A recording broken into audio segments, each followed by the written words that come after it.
viene del Cañiz con una torta debajo del brazo, nuestro amigo Javier Sierra, que ha traído una torta, se llama torta de balsa, ¿no? Torta de balsa. Que yo creo que es el producto maravilloso, pero más denso y concentrado que jamás. Es un ladrillo de estómago. Es impresionante. Solo Javier puede venir. Os traigo un regalito. Puede ser regalito o arma de destrucción masiva también, ¿no? La torta de balsa. Pero bueno, que tiene mucho predicamento allí en Teruel. Como buen turolense ha estado en tierras de Alcañiz, presentando la librería, nuestro amigo Javier Sierra. Sí, ha sido la buena noticia del día. Se ha inaugurado una nueva librería. Eso es un milagro, ¿eh? Sí, desde luego. En esta época en la que estamos, que se abre una nueva librería y que me hayan llamado para apadrinarla, bueno, yo me he sentido muy feliz, evidentemente, ¿no? ¿Y has sabido algo de esto de Alcañiz?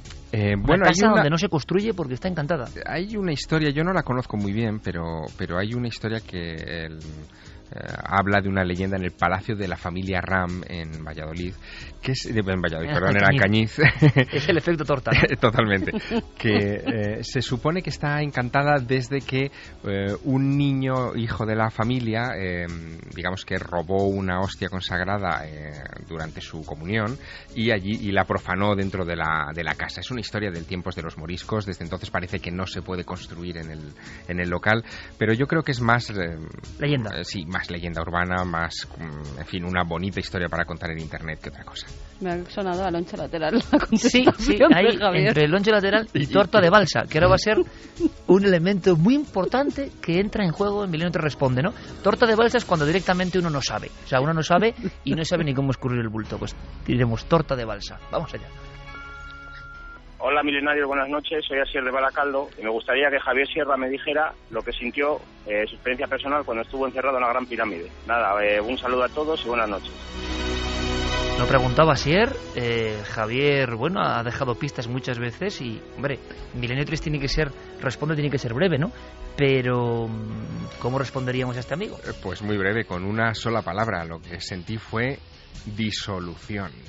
Es como si me desintegrara durante un tiempo que es difícil de calcular en la oscuridad impenetrable de la Cámara del Rey de la Gran Pirámide. Fue una experiencia, en fin, desagradable en un primer momento, pero reveladora después.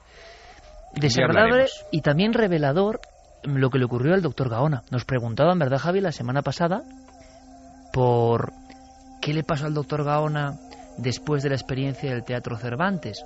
Resumimos. Una experiencia de grabación e investigación en directo de Cuarto Milenio. Un científico como el doctor Gaona, pues intenta involucrarse en ello y en cierto momento de la noche está solo en ese lugar donde pasó un rosario de misterios o incluso un crimen en escena y él nota una presencia, pero que lo ha dejado muy marcado, una presencia clarísima. Pero él ha contado en alguna ocasión también que en días sucesivos en su propio hogar sintió... No puedes negarlo. Dije, reconocí evidentemente que había escuchado esa especie como de llamada y lo que evidentemente me sorprendió es que terceras personas también fuesen capaces de escuchar el mismo sonido, ¿no? Lo cual además me llenó de bastante inquietud, pero bueno, lo fui aceptando, la cuestión duró 2 o 3 días más y finalmente desapareció. Esto fue la segunda parte del Teatro Cervantes. Como siempre valiente el doctor Gaona, ¿eh? No se corta un pelo y él cuenta lo que vive. Yo creo que es un ejemplo de buen científico.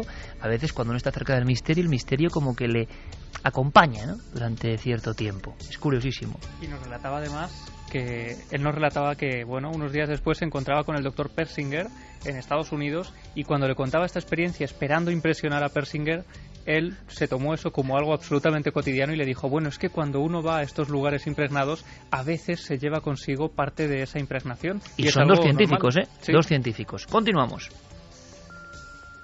Hola, buenas noches. Quería preguntar qué ha sido del caso de la calle Almagro en Málaga, en el que en un bloque de casas ocurrían supuestos fenómenos paranormales, como objetos volando, bombillas que explotaban sin explicación, voces extrañas que no se sabía de dónde procedían. Y bueno, se habló de un posible plan para echar a la portera porque, bueno, que era un trabajo que querían otros. Y me gustaría saber si se ha descubierto esto o si los fenómenos continúan. Por lo que yo tengo entendido, los fenómenos cesaron. Y a mí, de todo lo que he visto, me convence mucho la hipótesis de Juanjo Sánchez Oro, que es un tipo con mucho criterio, es un tipo muy asentado y que él veía... Hombre, también es raro una broma de ese tipo, pero algo más humano detrás de todo, ¿no? Hombre, lo que es raro es que un fantasma desenvuelva bombillas y tire las que están ya fundidas a la basura, ¿no? Es un fantasma muy cívico. Sí, es un poco extraño. A mí la impresión que me dio es que sí que debió ocurrir un primer episodio en el que incluso Miguel Ángel del Puerto, nuestro buen amigo, fue testigo de aquello, porque algunos vecinos lo relataban con mucha viveza, y luego quizás se intentó imitar el fenómeno con estas cosas tan burdas como lanzar huevos contra un buzón o incluso desenvolver esas bombillas y dejar el envoltorio por lo menos en su dos caras, ¿no? Eso es. Pero que sepamos, ahora mismo no hay más fenómenos. No han vuelto a repetirse. Hola amigos de Milenio 3, me llamo Javier, soy de Madrid y mi pregunta es referente al cometa Ison y su relación con la profecía de los indios Hopi sobre la cachina azul, en la que se comenta un cambio en la rotación de la Tierra y la llegada de dos seres. Muchas gracias por escucharme, no cambien nunca, que yo seguiré escuchando. Muchas gracias, hombre. Cometa Ison, esto merece la pena extenderlo, porque todavía no sé muy bien por qué se habla tanto del cometa Ison y tanto lío con el cometa Ison. Porque lateral. No, si es que hemos preparado todo un dossier para contestar. Torta de balsa. No, amigos, no. Diego Marañón, buenas noches. Me están dando un hambre impresionante. Sí, gente de poca fe está ahí, se piensa que yo estoy aquí y no, lo que estoy haciendo es preparando el camino para que sea Diego. Yo no voy a contestar, porque yo de esto sí que no tengo ni idea y no sé por qué se ha puesto tan de moda. Por cierto, en un titular, Croatoan, Santi, es que nos lo contaste tú. Sí. Había un graffiti en un pueblo desaparecido. Correcto. Saliste convencido de que era verdad y llegaste a decir que Edgar Allan Poe, no llegaste a decir en una antena, me lo dijiste a mí después, una de sus últimas palabras, ¿os imagináis el pobre Edgar ebrio tirado ahí y que la última palabra de Edgar Allan Poe era esta: Croatoan? Y digo yo, ahí tienes un libro, amigo.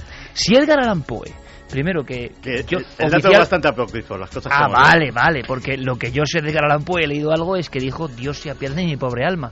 Hay una gran diferencia, ¿no? Dios se apiade de mi pobre alma de Croatoan. Depende de en qué idioma, ¿verdad? Pero entonces, Santi, ¿todo esto es una especie de delirio sin fin? No, vamos a ver, la parte... No, y ahora se pone en serio, cambia el rictus, es impresionante. Suena a onomatopeya de morder la torta de balsa también. Sí, también, es verdad. ¿Es verdad? La parte auténtica es que la primera colonia británica en el Nuevo Mundo se estableció en 1587 en la isla de Roanoke, enfrente de la costa de Carolina del Norte, y que cuando allí dejaron a 117 hombres, mujeres y niños, pues para que estableciesen esa colonia, es una islita de 43 kilómetros cuadrados, un lugar paradisíaco, y que cuando volvieron los británicos 3 años después a llevar suministros, a llevar más gente a la colonia, se encontraron con que la colonia estaba vacía. Las cabañas estaban vacías, no había signos de lucha, no había incendios, no había flechas indias, no había absolutamente nada que explicase esa desaparición, salvo 2 grafitis, uno grabado en el vallado de la colonia que ponía Croatoan con C, y otro grabado en un árbol cercano que simplemente ponía Cro con K. Es decir, hasta ahí llegan los detalles. Santi. Luego efectivamente se hizo mucha leyenda sobre el asunto, se llegó a afirmar esto de Edgar Allan Poe, se llegó a afirmar que en el último cuaderno... Pero Santi lo defiende, pero como el político que está en el Senado, o sea, es impresionante. Sí, no, ninguna. Se llegó a afirmar que en el último cuaderno que dejó Amelia Earhart antes de desaparecer, en la última página también ponía Croatoan. Es decir, todo esto es una gran leyenda urbana basada en un hecho histórico real. Yo estoy imaginando una cosa, ese pueblo, decían también pueblo esquimal, no queda nadie, llegan los exploradores. No solo pone Cro y Croatoan, sino que hay una torta de balsa también. Que hay... No. Ahora fíjate, hay un proyecto... Oye, las tortas de balsa en Teruel van a vender 100% más y nos alegramos. Espera, que te voy a contar. El proyecto Croatoan.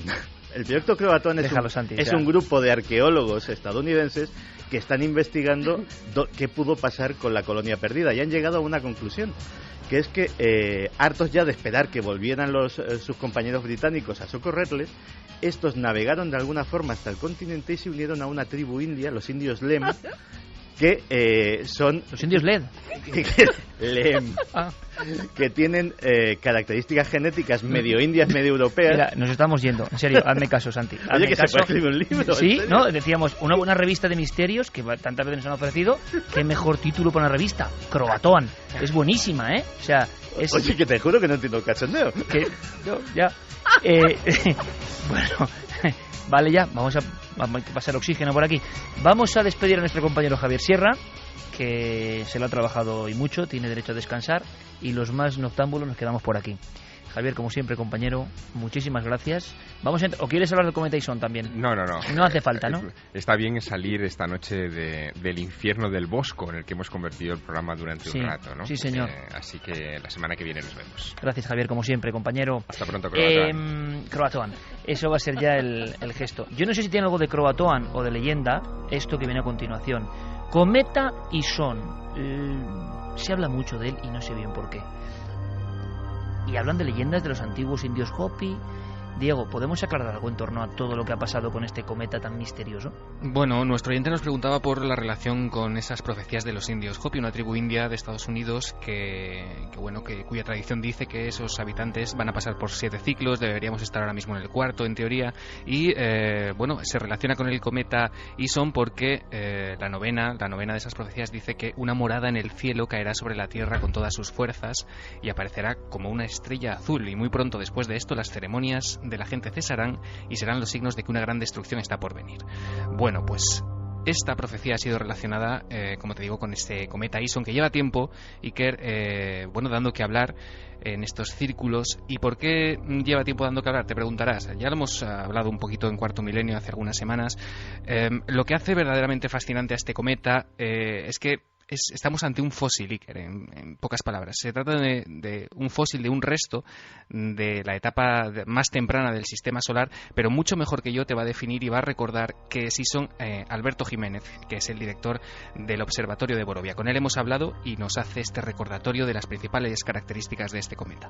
Bueno, pues el cometa Ison es un trozo, una bola de nieve sucia, como son los cometas, compuesto mayormente de hielo de monóxido de carbono, dióxido de carbono, agua también, un poco de amoníaco. Es lo que decimos, pues lo decimos, es una bola de nieve sucia aproximadamente, que se acerca a la Tierra desde lugares muy lejanos. De hecho, del exterior del sistema solar vienen gran parte de los cometas. Más información, Diego. Bueno, recordarás que alrededor de este cometa ha habido varias leyendas. Por ejemplo, se decía que su diámetro es de 5 kilómetros, lo que lo convierte en un destructor a nivel planetario. Hace 65 millones de años, el meteorito que exterminó casi toda la vida en la Tierra tenía 6 kilómetros. También se dijo que había una serie de vídeos y fotografías en los que parecía que le acompañaban 2 objetos extraños. Aquellos vídeos parece ser que se demostró que eran un montaje, un fraude. Pero lo que ha pasado esta semana, Iker, y por lo que se lleva hablando de este cometa los últimos días, es que se ha aproximado por primera vez al Sol. Era la primera vez que esto ocurría. Parece ser que la clave de que el cometa se hiciera visible después de esta aproximación dependía de si iba a sobrevivir al paso del perihelio del Sol. Es decir, sobreviviría y sería muy visible casi en Navidad si no se fragmentaba o se deshacía cuando alcanzase el punto más cercano al Sol. ¿Qué ocurrió el jueves? Pues que este cometa se acercó al Sol y en el punto máximo de acercamiento al Sol, con una temperatura de casi 3.000 grados, el cometa parece ser que se desintegró. Durante unas horas la propia NASA lo dio por perdido, no había restos, no aparecía por ningún lado el cometa, hasta que unas horas más tarde, ante la sorpresa de muchos especialistas, parece ser que algo surgió del otro lado del Sol. Vamos a escuchar a Carl Battams, que es astrofísico en el Laboratorio de Investigación Naval de Washington. Él participa en la campaña de seguimiento del cometa desarrollada por la NASA, y unas horas después de la supuesta desaparición del cometa Ison, él mismo mostraba su sorpresa por los restos que podían verse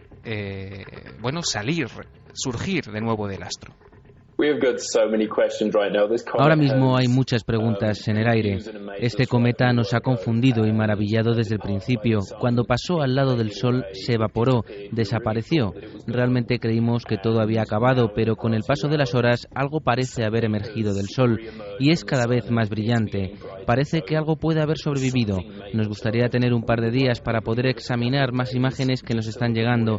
Eso nos permitirá evaluar el brillo del objeto que estamos viendo ahora y cómo ese brillo evoluciona.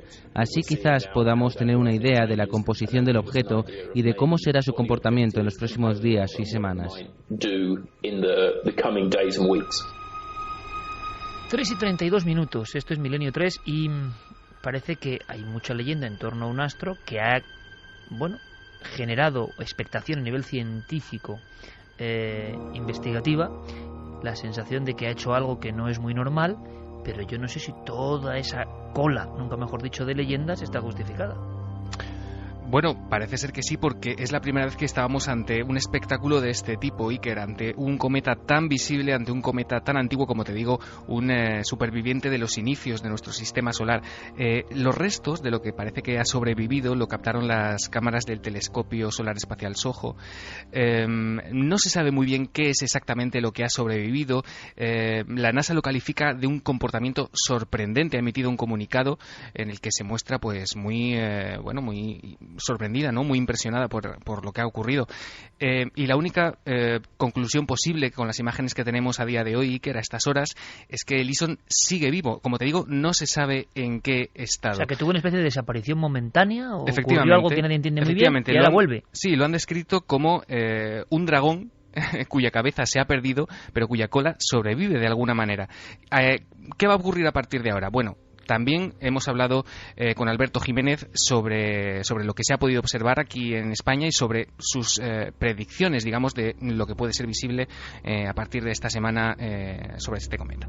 La verdad es que tenemos una fuente de información aquí en el observatorio de primera mano, en este caso, que es una colaboradora nuestra que se llama Estrella Jiménez Gómez, que está en el Centro de Astrofísica de Bangalore, en la India, trabajando donde está la comisión de seguimiento directo de este cometa y directamente nos informó de que, a pesar de que en los periódicos había aparecido y la propia NASA anunció que se había disuelto, que había desaparecido, no, en realidad, como hemos enterado y ya nos hemos enterado ya todos, ha sobrevivido el núcleo, parte del núcleo, y eso sí ha cambiado de órbita. Entonces no se sabe muy bien todavía cómo va a actuar este resto del cometa que queda.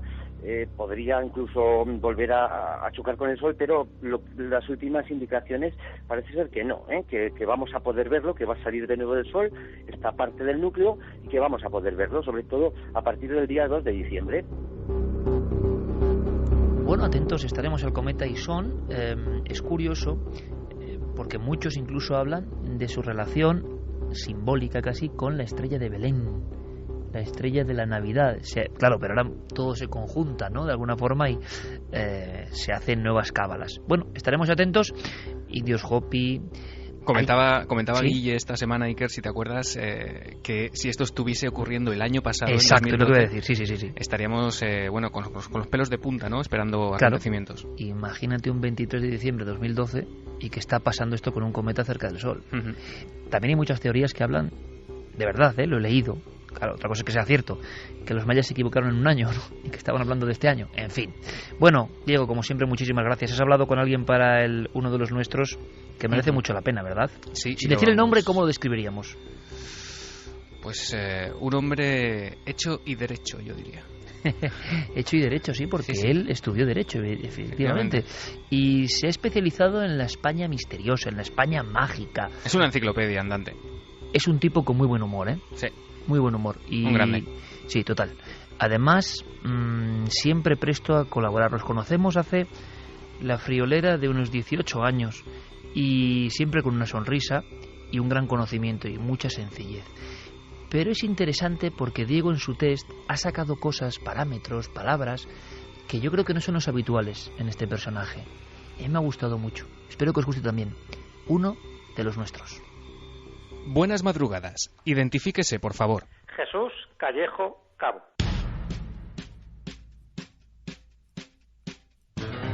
Las piedras de Ica son falsas. Buenas noches, Jesús. Más falsas que un euro de corcho. Estamos hablando de muchos años de trabajo, de investigación, de escritura. Cuando uno se convierte en lobisomi, normalmente cuando se es el 7º hijo varón consecutivo, aquellos que hacían la puñeta a los seres humanos, se transforma en hombre lobo solo los viernes que cae luna llena. Con Jesús Callejo, ¿qué tal? Buenas noches. Hola, buenas noches. ¿Cómo estás? Muy bien. Todo lo que sé y mucho poco que sé de la radio se lo debo a él. Va a ser el bombazo.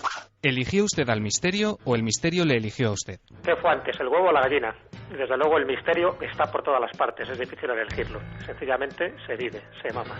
¿En qué ocasión lo ha sentido más cerca? Pues en cada momento que abro los ojos. Ahí me doy cuenta de la grandeza que es la vida y del misterio que es el universo. ¿Cuál es su enigma predilecto? Mi enigma predilecto es el corazón del ser humano, los enigmas que puede albergar un solo ser humano en un momento determinado. Indíqueme un lugar mágico al que siempre querría volver. León, por supuesto. ¿Y uno al que jamás regresaría? Nunca he estado en la Antártida, pero tampoco me apetece. ¿Somos producto del azar y la evolución o hay algo más? Por supuesto, es evolución, pero la evolución está hecha de distintos azares, que es la palabra que damos cuando todavía no comprendemos su mecanismo. ¿Qué hay más allá de la muerte? Hay un amanecer. ¿Teme la llegada de ese momento? No, lo espero con curiosidad. ¿Supersticioso? No, da mala suerte. Es usted abogado, pero se interesó por el misterio. ¿Había mucho fantasma en el mundo del derecho? Sí, por supuesto que sí, en el mundo del derecho y en muchas disciplinas de la vida. A lo mejor por eso me interesó el misterio, para intentar determinar quién es un fantasma y quién no. Defina con 3 adjetivos a Juan Antonio Cebrián. Un gran hombre, un gran amigo, un gran divulgador. Si cogemos un periódico de hoy mismo, ¿fue La España extraña un título profético? Yo creo que sí. España es muy extraña, la forma de la piel de toro ya lo indica, y por supuesto cuando indagas, cuando rascas, cuando investigas te das cuenta de que es mucho más extraña de lo que nos podemos imaginar. Está al frente de un museo muy especial que acaba de abrir sus puertas. Cuénteme. El Museo de la España Mágica es el único y por lo tanto el mejor. Recomiendo su visita para darnos cuenta de que no solo de historia vive el hombre. Escribió un libro que abría el mundo del misterio al público infantil. ¿Qué tal las críticas de los chavales? Las críticas siempre han sido muy favorables, pero más favorables han sido los dibujos. Me imagino que este tipo de libros que van ilustrados, las imágenes entran más que las palabras. Desde luego, no he tenido ninguna crítica mala. ¿Qué es una brújula? Por supuesto, una viejola montada en una escóbula. Y también un programa de radio en el que estamos embarcados unos cuantos amigos y yo. ¿En qué cree Jesús Callejo? Creo en la vida, creo en el amor. ¿Cuál ha sido el fregado más grande en el que se ha metido? Pues en algún que otro trabajo, en algún otro proyecto, de esos que sabes cómo empieza pero no sabes cómo termina. Si piensa en su infancia, la imagen que aparece en su memoria es... Aparece mi pueblo, aparecen los castillos, aparecen mis compañeros jugando y aparece sobre todo ese sabor entrañable que tienen los pueblos castellanos leoneses. ¿A quién le encantaría haber conocido? Me hubiera encantado conocer a Isaac Asimov y a Walt Disney. ¿A qué tiene miedo? Tengo miedo a que muchos de los proyectos que tengo en mente no se lleguen a realizar, pero no porque no llegue a tiempo, sino muchas veces por la ignorancia o la estupidez humana. Un libro y una película. Un libro, por ejemplo, La aventura de los godos de Juan Antonio Cebrián, ya que le hemos citado. Una película, La princesa prometida, porque me parece un cuento de hadas perfecto llevado a imágenes. Un pintor y un músico. Pintor, Archimboldo. Siempre me ha encantado sus figuras caprichosas, sus rostros hechos con frutas y todo tipo de flores. Es decir, la imaginación al poder. Y un músico, me encanta, sobre todo la música barroca, me encanta lo que hizo Verdi en su momento y me encanta también lo que hizo Rossini, que llegó un momento en que dejó de componer cuando se dio cuenta que después de Guillermo Tell ya nada mejor podía componer en el futuro. Acabemos con un vicio confesable. Como vicio me gusta el contacto con los amigos. Prefiero siempre un buen café, prefiero una buena cerveza, pero prefiero una buena compañía. Sin compartir las cosas no hay felicidad. Gracias por su colaboración. La identificación ha sido completada con éxito. Desde este momento puede considerarse de forma oficial y por méritos propios uno de los nuestros. Qué bonita esta música que pone Jeremy Martínez. Y es que es verdad, yo estoy redescubriendo a Mike Oldfield, ¿eh? Dije un día algo que creo que es injusto. Hizo Tubular Bells y luego siempre intentó volver a hacerlo, y no es verdad, no es verdad. Tiene auténticas obras maestras. ¿Qué pasa con la música? A veces es como los libros, ¿no? Uno la redescubre, se acopla en paralelo a su existencia en ese momento y se vuelve a producir la magia, ¿no? Me está pasando con Mike Oldfield, me está pasando con Neuronium, ¿eh? Michael Huguen tiene muy buenas composiciones antiguas. Pero ahora vamos a algo que también de alguna forma ha sobrevolado hoy. Criptogrupos, sociedades secretas. Hablamos de la más célebre, Santi. Hablamos de los Illuminati. Yo creo que a día de hoy, no solo por las novelas de Dan Brown, sino desde mucho antes, cuando alguien se interesa por este tema, pues automáticamente le vienen los Illuminati. ¿Habrán existido? ¿Seguirán existiendo? Todas las centenares, los miles de historias, historietas, rumores, genealogías que se pueden encontrar en Internet, ¿tendrán algún fundamento? Pues algo de eso vamos a averiguar hoy. Sabéis que Santiago Camacho lleva toda la temporada en su sección intentando hacer el gran libro hablado de las sociedades secretas, contando lo que no se suele contar. Pero los Illuminati es que llegan, quizá por la fuerza de Dan Brown, a estar muy metidos en la cultura de consumo, en la ciudadanía. Yo tengo una anécdota tremenda, lo recuerdo perfectamente, en un parque un tipo pasa con una bicicleta, casi se estrella, y además era, en fin, no parecía un premio Nobel. Y cuando intenta ahí esquivar el banco con el que se iba a estrellar, se me queda mirando fijamente y me dice: Iker, los Illuminati no dominan, ¿verdad? Yo dije, ¿hasta qué punto ha llegado el tema de los Illuminati? O sea, todo el mundo estaba con la fiebre Illuminati. Bien, es un ejemplo que lo pone claro, ¿no? Illuminati, ¿qué hay de verdad? Si alguien lo sabe, eso es Santiago Camacho. ¡Ojo a la música que trae Santiago Camacho al final de la pieza! En la madrugada del 1 de mayo de 1776, nació en la ciudad bávara de Ingolstadt la que estaría llamada a ser la sociedad secreta más célebre de todos los tiempos, la llamada Orden de los Perfectibilistas, también conocidos como los Iluminados de Baviera, y que pasaría más tarde a llenar millones de páginas como los Illuminati. Su fundador, un profesor de universidad llamado Adam Weishaupt, tenía muy claro lo que era mejor para la humanidad del futuro: un mundo en el que fuera abolida la monarquía y la religión, un mundo sin fronteras, gobernado por los dictados de la razón y de la ciencia. Para conseguir este fin, decidió crear una sociedad secreta a imagen y semejanza de las dos organizaciones que él consideraba las más eficaces de su época, la Compañía de Jesús y la Masonería. De los primeros tomó la estructura organizativa y de los segundos los rituales y los símbolos. Cuando llegó el momento de expandir su reducido núcleo de adeptos, tuvo la que posiblemente fue la idea más revolucionaria en la historia de las sociedades secretas. ¿Por qué no infiltrarse en el núcleo de la masonería y reclutar allí a sus nuevos miembros, generando lo que sería una sociedad secreta dentro de otra?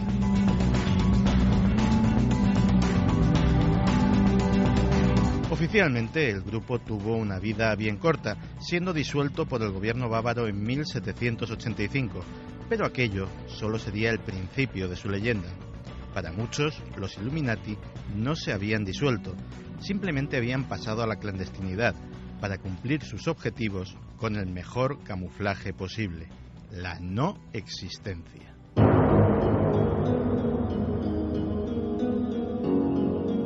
Así, fueron muchos los que les acusaron de ser la fuerza impulsora de la Revolución Francesa, aduciendo que no solo la masonería había tenido un papel fundamental en este acontecimiento, sino que las logias más activas habían sido precisamente aquellas en las que estaban infiltrados los Illuminati.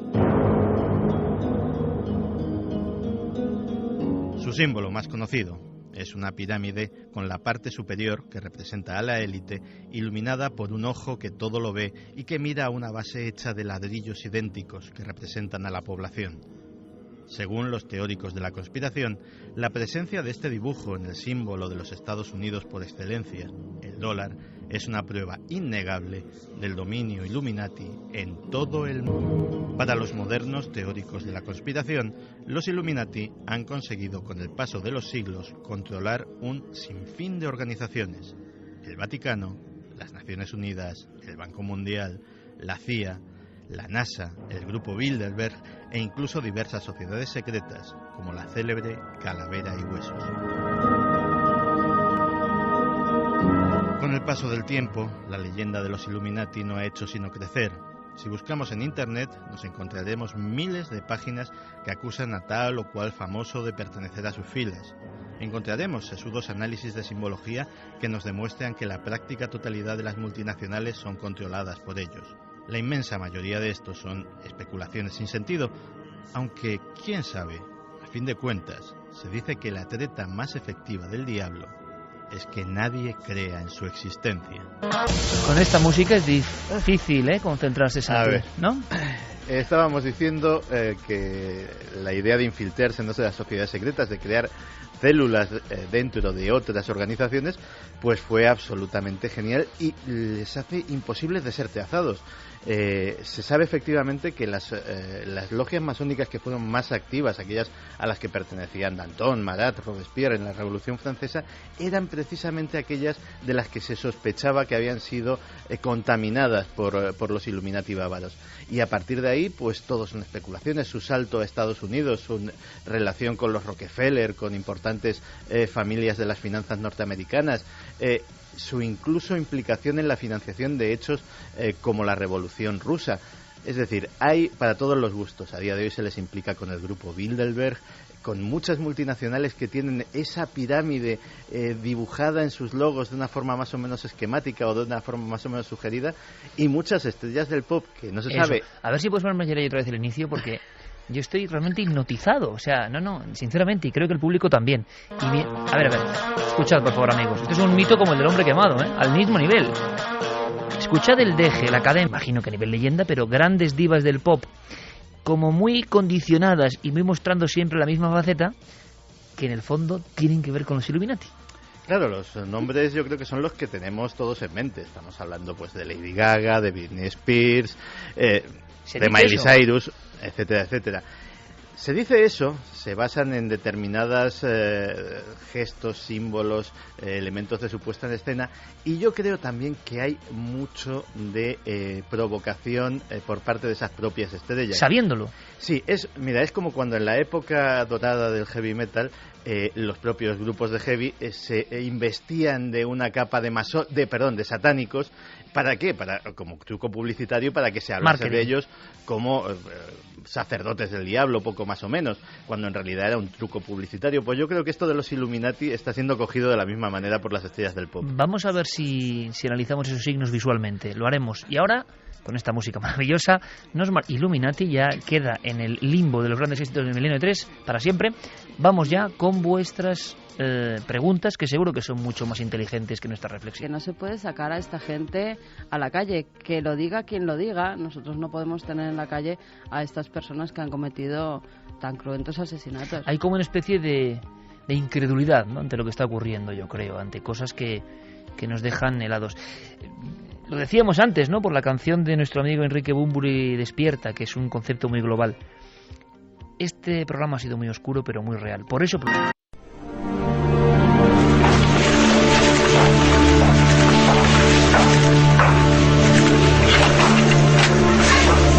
Fue aquí, don Joaquín.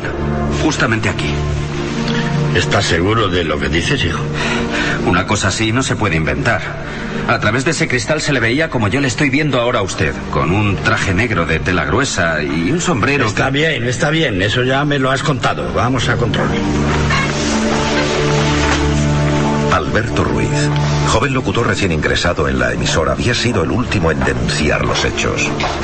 El resto de compañeros guardaban silencio, como atemorizados por las reprimendas del siempre seco y distante Joaquín Súñer, director de la emisora. Especial de música clásica. ¿Y tú, Ramón? ¿No viste nada? Estaba aquí, a tu vera. Mire, don Joaquín, yo ya estoy un poco harto de todo esto. A mí estas cosas no me gustan. ¿Que si viste algo? Bueno, no.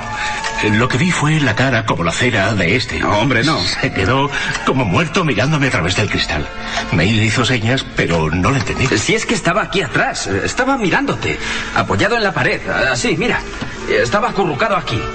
Era como un anciano. ¿Dijisteis algo en antena? No. No, claro que no. No salió nada al aire. Me puse algo nervioso, hice así, le di al mando y bueno, saturó un poco, pero dejamos el disco y los oyentes seguro que no notaron nada. ¿Y dices que eran las 2 de la madrugada? Sí, don Joaquín, justo después de dar las señales. Entonces fue cuando apareció eso. Siempre ocurría a la misma hora. Don Joaquín y los más veteranos de la casa, como el técnico de sonido Ramón Gallardo, sabían perfectamente de lo que estaban hablando. En los últimos años incluso habían visto a más de un trabajador preso de un shock histérico por el mismo motivo. Algunos incluso habían salido del viejo edificio para no volver jamás. Mire, Germán, le seré franco. Ya no sé a quién acudir. Si esto se filtra a la competencia, o lo que es peor, al ministerio, puede ser mi ruina. Yo sé que pasa algo en este edificio, algo fuera de lo normal, y desde hace tiempo. Por eso le he mandado llamar. Sé que usted es el único en España que puede comprender lo que aquí está sucediendo. Estimado amigo, nos conocemos desde la guerra, y yo jamás dejo a un compañero en la estacada. Me he traído el viejo grabador Nagra de mi despacho, porque debes saber que es muy probable que aquí se capten ciertas psicofonías. ¿Psico qué?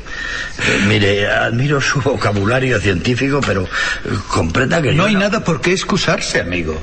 En Alemania, Suiza o Bélgica, el término es pan de cada día. Allí hay cátedras de parapsicología en las universidades, y estos fenómenos son algo normal, cotidiano. No hay por qué temer. A mí todo esto me da mucho respeto, Germán. Él sabe que soy muy religioso y que hay cosas que parecen del diablo. Ese viejo de negro se aparece aquí por algo, y lleva haciéndolo muchos años. Querido amigo, permítame decirle que ese es el estigma de nuestro pobre país, la superchería. Por eso no nos toman en serio en Europa.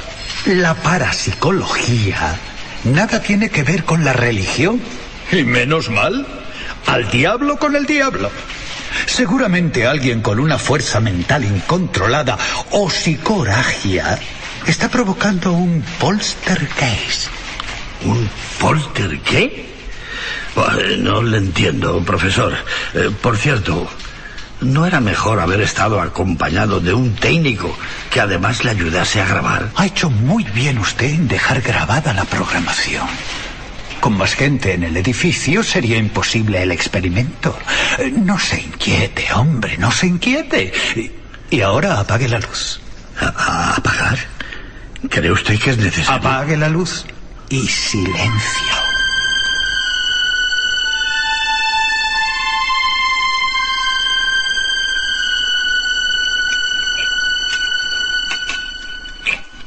Allí estaban los dos viejos conocidos.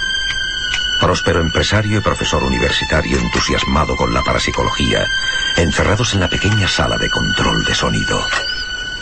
Tan solo el piloto rojo de la tecla de grabación iluminó la estancia por unos segundos al activarse. Al salir al exterior y girar por el pasillo estrecho en forma de L, don Joaquín Súñer se quedó parado haciendo casi tropezar a Germán, que caminaba a tientas tras él. Algo lo detuvo en seco. ¡Dios! ¡No lo ha visto! ¡No lo ha visto pasar! Tranquilo, amigo. Iba detrás y... Encienda la luz, por el amor de Dios. Encienda la luz. Tranquilícese. Y sobre todo, no hable en voz alta, por favor. Ahí adentro mi Nagra está grabando. Déjese de grabaciones. Era el anciano. Pero no lo ha visto. Ha cruzado por ahí. Ha pasado por ahí. Siéntese aquí y ni se le ocurra dar un paso más. Tome aire. Ha pasado de perfil con dirección al estudio. Era Una cara horrible, como quemada, con la nariz aguileña, la barbilla muy saliente, como en carne viva. ¿Y qué? Lloraba. Ha pasado llorando, con esa mueca, pero en silencio. Como si fuera nada, una nube, un vapor, pero era él. Lo he visto perfectamente. Pero si estaba todo el pasillo a oscuras. Le doy mi palabra de que, oh Dios mío, daba la impresión de tener un brillo muy suave, envolviéndole, y esa cara deformada era algo espantoso. Visión ectoplasmática. Esto ya es harina de otro costal, querido amigo. Tenemos que pasar por ahí. El peor momento para los dos veteranos amigos fue cruzar el pasillo a grandes zancadas. A un lateral, justo ante el umbral oscuro de las puertas de los servicios, creyeron ver algo de nuevo. Otra sombra, pero esta vez de menor tamaño. Algo que parecía un niño con batín, apoyado en el quicio y mirándoles muy fijamente, con un tenue resplandor que lo diferenciaba de la oscuridad. Buenos días, son las Don Joaquín, yo cada vez entiendo menos. Ha aparecido este Nagra aquí, en el estudio de control, y nadie sabe de quién es. Déjelo ahí, no lo toque. Es de un buen amigo. Ayer estuvimos haciendo una experiencia de parapsicología. Pero, don Joaquín, esto no está prohibido. No, que va, Ramón. La parapsicología es una ciencia. Bueno, silencio he dicho. No quiero oír más comentarios. Meta el aparato en su maletín. Don Joaquín, ¿ha escuchado usted la cinta? No. Diré, don Joaquín, me he permitido escuchar la cinta y se oyen voces extrañas. A ver, a ver.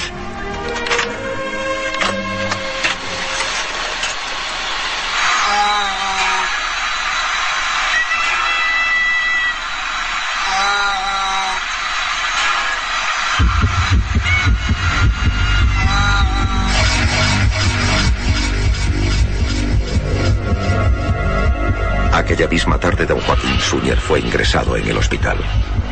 Su maltrecho corazón había sufrido un gran impacto al comprender de un modo directo lo que eran las psicofonías. La madrugada siguiente, estando ya ingresado en la habitación 201, recibió una llamada que rompió la calma.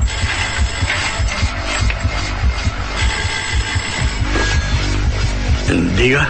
Joaquín, ¿estás mejor? Sí, amigo, sí.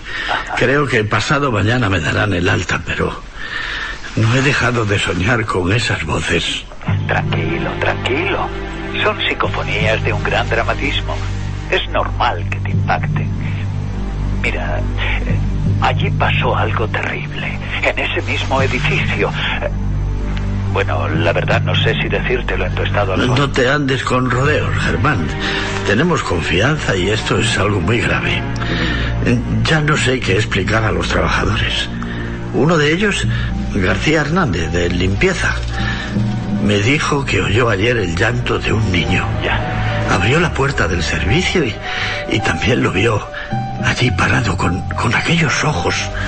Oye, ¿cuándo compraste ese inmueble?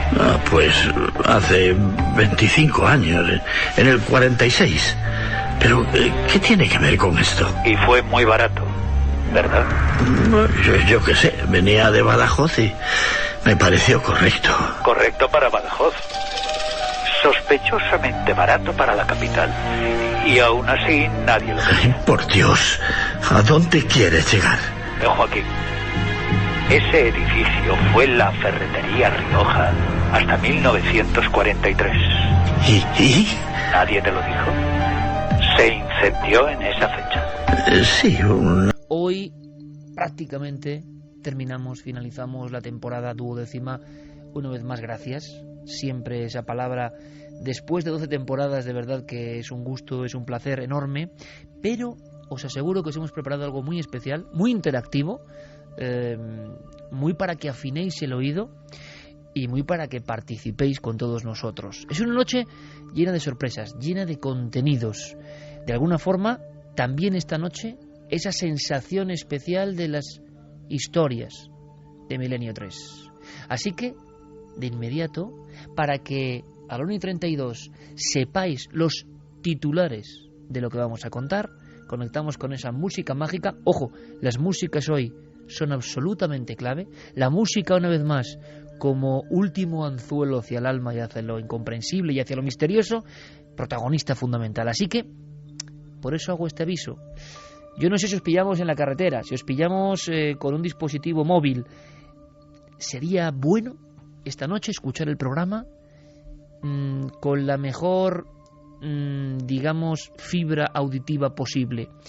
Si tenéis unos cascos, si estáis en un buen receptor de radio, porque yo creo que va a ser de esos programas que va a merecer la pena. Todos vamos a ser detectives del sonido.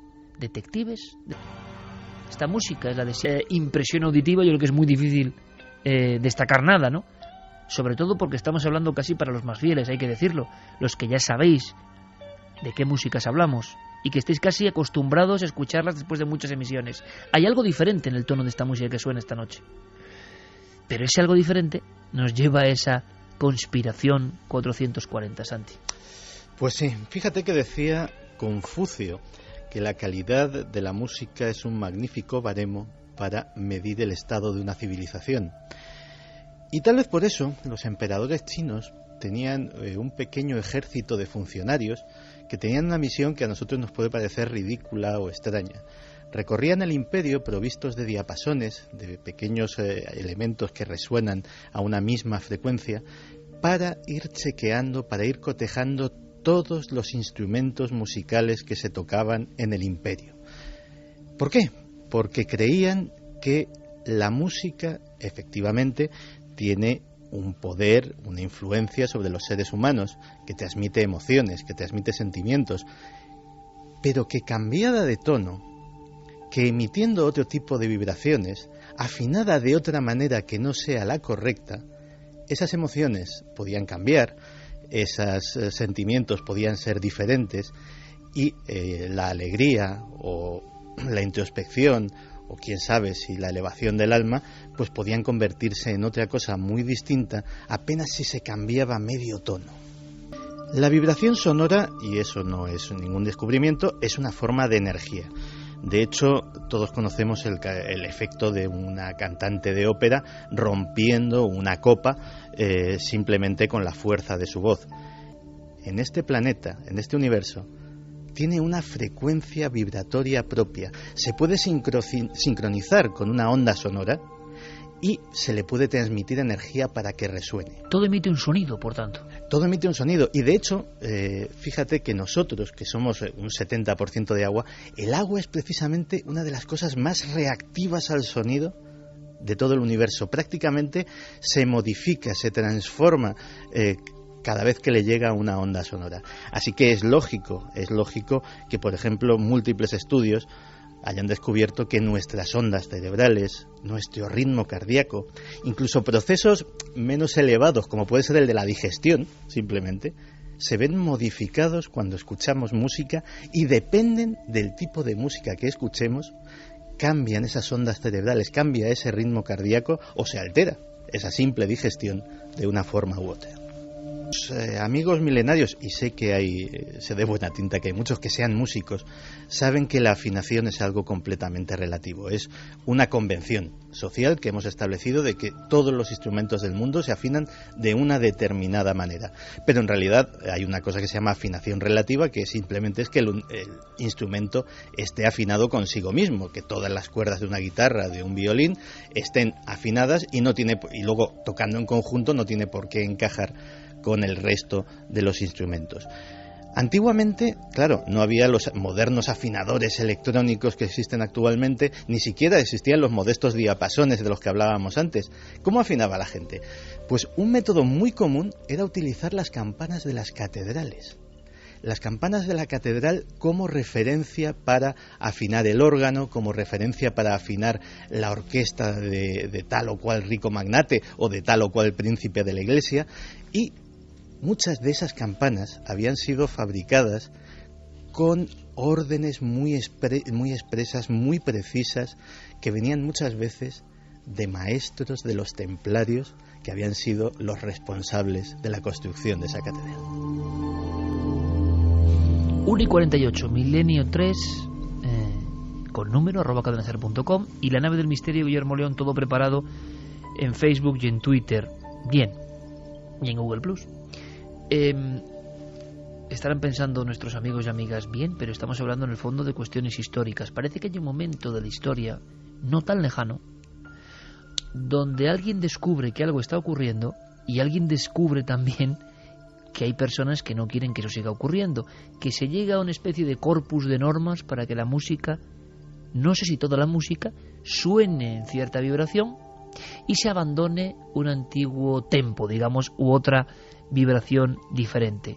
¿Qué pasó? ¿Cuál fue el momento? ¿En qué momento se separaron los caminos? Pues mira, el primer momento, digamos el momento positivo, porque hay un momento positivo y un momento negativo, llegaría en el siglo XIX, concretamente en 1884, cuando Giuseppe Verdi escribe una carta a la Comisión Musical del Gobierno italiano para que se establezca como estándar el diapasón de 432 hercios en La. ¿Por qué? Porque mucha gente ya en toda Europa afinaba a 432 hercios, porque mucha gente, esas campanas, por ejemplo, estaban ya afinadas a 432 hercios. O sea, la antigua tradición, el saber antiguo que se remonta hasta no se sabe dónde, nos habló de una cifra. 432 hercios en La. Y esto que puede parecer, a los que no sabemos de música en profundidad, muy raro todo, bueno, digamos que es el código que empezó a verse como había códigos en el arte, códigos en la arquitectura, pues que imagino que tenía una armonía y que era positivo para el hombre. Efectivamente, pero hay un momento de la historia en que eso cambia, y es en época relativamente reciente. Alguien en 1910 empieza a hablar de cambiar el estándar, de que a fin de cuentas no todo el mundo estaba de acuerdo, y de que había que, igual que hay un metro para todos, que un gramo pesa exactamente lo mismo en todos los países, había que establecer un dogma de cuál era un La de verdad y a partir de ahí calcular toda la escala musical. Empezaron a hablar de ello en 1910 los miembros de la Fundación Rockefeller, que a los amigos de la conspiración ya les va a empezar a sonar extraño. Pero en la década de los años 30 es la Alemania nazi la que empieza a poner más ímpetu en una cifra especial, 440 hercios. Parece que no es nada, claro. Son 8 hercios de diferencia. Una pequeña modificación en esa escala, ¿no? Y con la tremenda influencia que tenía la Alemania nazi y la eficaz propaganda que hizo su principal defensor, que era Joseph Goebbels, el ministro de propaganda alemán, pues consiguió que esto fuera, digamos, un estándar casi no oficial en casi toda Europa, hasta que finalmente, ya pasada la Segunda Guerra Mundial en 1953, la Organización Internacional de Normalización, ISO, aprobó que un La tenía 440 hercios. ¿Cómo suena un La de 440 hercios? Muy fácil. Todas las personas que tengan ahora mismo un teléfono fijo, que lo descuelguen. El tono de llamada es exactamente un La de 440 hercios. Y creo que de inmediato miles de amigos hemos sentido ese sonido en nuestro oído, ¿no? Perfectamente afinado, señor Camacho, perfectamente afinado. Pero entonces, ¿qué ocurre? Que no es una variación tan lejana en el tiempo. Hay mucha composición musical, composición clásica. Otra cosa serán las regrabaciones, lo que nos llega hasta hoy. Pero se ha compuesto gran parte de la historia de cierto tipo de música con ese otro código y de repente se cambia. Bueno, ¿y qué? Pues de entrada ya empieza a haber rebeldes. Hay músicos que estaban, digamos, en el canon de los 432 hercios que dicen que, bueno, que la música no suena igual, que no pueden definirlo, pero que esos simples 8 hercios de diferencia hacen que la música suene distinta, que suene más plana. Peor. Sí, que sea más pobre. Esa es la palabra que más se utiliza. El profesor Dassault, uno de los decanos del Conservatorio de París, de hecho, recoge 23.000 firmas de músicos franceses para impedir que Francia se una a semejante barbarie. Y, desgraciadamente para ellos, pues nadie les escucha y también en Francia se implantan los 440 hercios. Y podríamos decir, bueno, ¿pero qué tiene todo esto de malo? Pues según toda esta historia, y hay que ser honrado y reconocerlo, tiene tremendos defensores, herederos del profesor Dassault, y grandes detractores que dicen que todo lo que vamos a contar ahora mismo es una patraña inmensa y que da exactamente igual que la música esté a una frecuencia o a otra, porque tiene exactamente las mismas propiedades. Pero parece ser que, bueno, no parece ser, es un hecho. La cifra de 432 hercios sintoniza de alguna manera con los ritmos naturales, no solo del ser humano, sino del universo. Fíjate, por ponerte una serie de ejemplos, 5 días son exactamente, o sea, no aproximadamente, no, son exactamente 432.000 segundos. La precesión de los equinoccios, ese gran ciclo el famoso gran ciclo maya, por ejemplo, son 25.920 años, 432 por 60. Fíjate, por poner un ejemplo moderno, el mundo del golf. Y tú dirás, ¿qué tiene que ver el mundo del golf en todo esto? Tiger Woods fue a una famosa empresa de artículos deportivos a que le diseñasen la pelota de golf perfecta, la pelota de golf con la que ganar todos los campeonatos. Y se gastaron una millonada, pensando además que Tiger Woods en aquel entonces no había caído en desgracia por su vida particular, pues iba a ser una estrella que les iba a promocionar su marca, iba a usar sus pelotas, y no repararon en gastos en todo tipo de estudios. La pelota de golf de Tiger Woods, la pelota de golf perfecta, tiene, como todas las pelotas de golf del mundo, una serie de hoyitos que, entre otras cosas, pues sirven en teoría para hacerla más resonante, para que el golpe con el palo la lleve más lejos y con mayor precisión. Esa pelota perfecta tiene 432 hoyos en su superficie.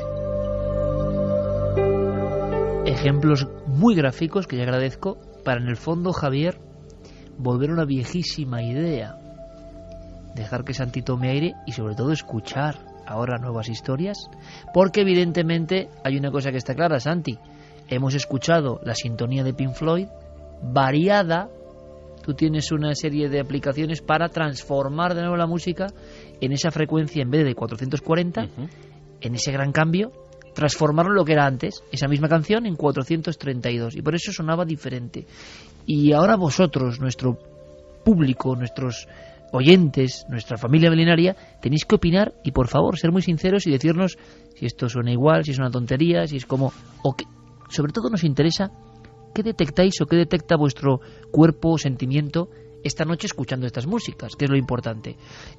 Porque, Javier, en el arte, en la arquitectura, en las artes más elevadas, se ha hablado siempre de una serie de códigos, de números áureos, de proporciones exactas, vamos a ver, de una matemática sagrada interna en las formas, de la cual no escaparía la música tampoco, ¿no? En el fondo todo es armonía, y es algo que conoce Occidente desde los tiempos de Pitágoras. Es decir, Pitágoras fue el primero en darse cuenta de que todo debía acoplarse a una matemática precisa, a unos ciclos naturales. Pitágoras es el primero también que habla del tono como un elemento fundamental del universo. Se habla incluso del tono pitagórico, y ha habido personas que, siguiendo un poco la estela de esas enseñanzas de la armonía cósmica y tratando de encontrar si había algo de cierto en algo tan poético y tan universalmente extendido como la creencia en la música de las esferas, trataron de encontrar si, por ejemplo, nuestro propio planeta, el planeta Tierra, emite algún tipo de frecuencia o de sonido, o, en fin, o de tono. Y lo han encontrado. El descubrimiento es relativamente reciente. Nikola Tesla, como no, ya fue el primero que sospechó de la existencia de un tono para el planeta Tierra, pero el que finalmente lo confirmó fue un matemático alemán, Schumann, que marcó en 8 hercios el tono del planeta Tierra. Es una resonancia electromagnética global que se produce en la ionosfera, que ha sido captada perfectamente y que Schumann describía como el latido de la Tierra. Pues bien, ese tono de los 432 hercios que menciona Santi es perfectamente armónico con los 8 hercios del planeta Tierra. Es como si encajaran ambas cifras perfectamente, fueran proporción la una de la otra, cosa que no encontraríamos con los 440 hercios, que es el tono que se aplica a partir del ministro de propaganda nazi Joseph Goebbels. Es decir, hubo una pequeña desviación que parece mínima, irrisoria, que ridícula y que rompe la armonía. Que rompe la armonía. Cuando nosotros vemos un edificio construido de acuerdo, por ejemplo, al número áureo, nuestro ojo, de una manera instintiva, aprecia que es armónico, exacto, que es proporción. Cuando se introduce una ligera desviación sobre esos elementos matemáticos, el ojo también percibe que no es armónico el edificio. Y esto es un instinto que tiene la percepción más animal que está dentro de cada uno de nosotros. Con la música sucede exactamente lo mismo. O sea, que esta noche puede haber sonidos que, digamos, algo pasa. Y es lo que ocurría con estas canciones. Empezábamos con Pink Floyd, con esa sintonía que evidentemente sonaba, yo no sé cómo sonaba, tenéis que decírmelo vosotros, como algo más distorsionada, no lo sé, pero escuchándolo luego, con cascos en el pequeño estudio, hemos estado oyendo, y es verdad que había algo como que envolvía. Ante estos experimentos con músicas modernas, Santi, de volverlas a ese código anterior que sí que era armónico, el público, los músicos especialistas, escuchando las canciones, ¿qué decían? Decían que no sabía muy bien cómo decirlo, pero que pasaba algo. Que pasaba algo. Y fíjate que voy a poner un ejemplo muy personal, pero también sé que hay muchos amigos que tocan, por ejemplo, la guitarra. Yo ayer hice un experimento que fue simplemente coger un afinador electrónico y afinar una de mis guitarras a 432 hercios y tocar, a ver qué pasaba. Yo puedo, digamos que puede ser la sugestión, o es una cosa absolutamente muy subjetiva, pero tocando notas sueltas, bueno, pues bien, no pasaba gran cosa, o al menos yo no notaba gran diferencia. Pero cuando tocabas un acorde, todo sonaba mucho más rico, más compacto. Parecía otra guitarra, parecía una guitarra mejor, si me apuras. Hasta un acorde de quintas, que es lo más tirado que puede hacer un guitarrista, lo más sencillo, sonaba con una riqueza que era absolutamente inusitada. Claro, y es placebo, es sugestión. Vamos a seguir ahondando. Sé que el reto es difícil, amigos, amigas, sé que es difícil, pero si hemos empezado con Pink Floyd, vamos con otro maestro, ¿no? Y suena el año Michel Jarre, vamos con Vangelis, ¿no? Triada mágica. Una canción de Oceanic, de Vangelis. Vamos a ver si incluso adelantamos un poco, Noel, porque yo creo que son sintonías complejas. Hay un momento en que salen coros. Vangelis dedicó este álbum a los océanos. Hay un momento que salen las voces, que parecen voces de las rocas, de la mar, voces extrañas. Han sonado en Milenio 3. Claro, es muy difícil percibir la diferencia. Luego, tranquilos, que vamos a ver una misma música en 440 y en 432. Pero, ¿qué os llega ahora? Si tenéis sobre todo buenos cascos, buen equipo, estéis recibiendo bien la música, quizá con receptor a la antigua usanza, ¿no? Con todos sus matices, ¿qué os llega? Vamos con la experiencia. Vangelis, Oceanic. A lo mejor es así de hipnótico porque, por ejemplo, esa frecuencia de Schumann de 8 hercios también se corresponde con la frecuencia de las ondas alfa, las ondas asociadas a la meditación, a los estados más elevados del espíritu. Y a lo mejor ese encaje que tienen, 8 por 54 son 432, pues también tiene esa capacidad de modificar nuestro cerebro.